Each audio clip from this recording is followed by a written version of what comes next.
નખત્રાણા તાલુકાના વિવિધ ગામોમાં ગૌચર જમીનનો પ્રશ્ન ગંભીર બનતા સરપંચ સંગઠન દ્વારા મામલતદાર કચેરીએ આવેદનપત્ર આપવામાં આવ્યું। ગૌચર જમીન ગામોના પશુઓ માટે જીવનદાયી હોવા છતાં તેની પર ગેરકાયદે કબજાઓ અને બેડોળ વ્યવહાર વધતા તંત્ર સામે નારાજગી ફેલાઈ છે।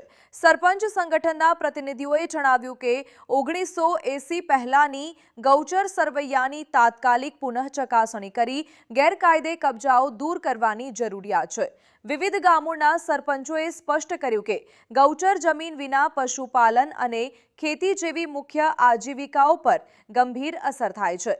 પ્રતિનિધિ મંડળે ગ્રામજનોની વતી માંગણી કરી કે રાજ્ય સરકારની 2017ની ગૌચર નીતિ મુજબ ગૌચરના હક્કો સુરક્ષિત રહે અને જમીનના મૂળ હેતુમાં ફેરફાર ન થાય। નખત્રાણા મામલતદારશ્રીએ આવેદનપત્ર સ્વીકારી યોગ્ય કાર્યવાહીનો વિશ્વાસ આપ્યો।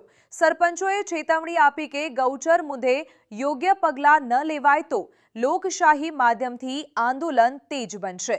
ગામોના ભવિષ્ય અને પશુધનની સુરક્ષા માટે ગૌચરનું સંરક્ષણ તાત્કાલિક અનિવાર્ય બન્યું છે।